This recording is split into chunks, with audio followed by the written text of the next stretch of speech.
to North Africa because Egypt's tourism and aviation industry has welcomed the government's decision to resume operations to help resuscitate the country's economy.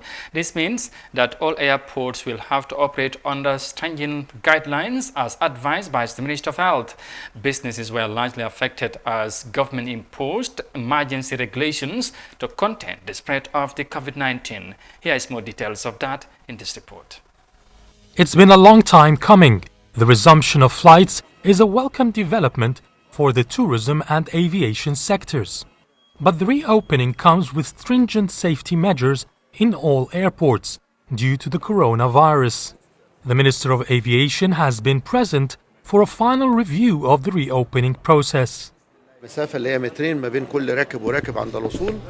We have placed markers in the airports to ensure at least 2 meters of social distancing for the passengers.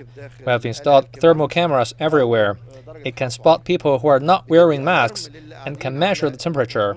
If a passenger has high temperature, it gives an alarm so that officials can deal with the case. We sanitize all luggage before the passengers receive it, as well as the whole airport. And there are disinfectants everywhere for public use. The first day has not seen much activity. However, state carrier Egypt Air's first flight after reopening has taken it to Tunis with 200 passengers on board.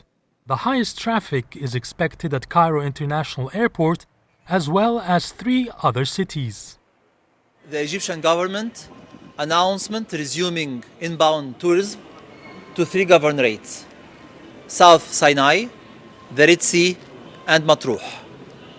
The 3 governorates were selected because they witnessed the lowest number of coronavirus cases in Egypt and because they are all open-air cities on the beach with a warm and dry weather.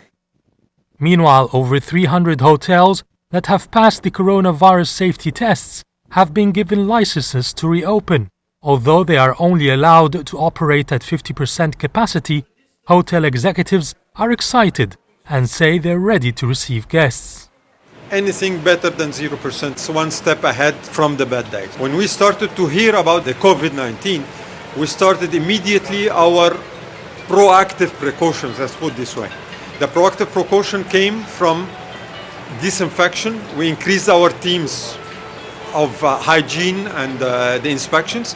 Number 2, we started to share all our info with our team in regard to distance, in regard to handshake. Any hotel that breaches the health and safety measures will be shut down and lose its license. The tourism industry, a main source of hard currency for Egypt, has lost $6 billion from mid-February to May, and the aviation sector lost about $2.5 billion in the same period. Egypt has been officially declared as a safe-to-travel country by the World Travel and Tourism Council. Officials hope this would encourage travelers to choose Egypt as their next destination. And that report there in Cairo.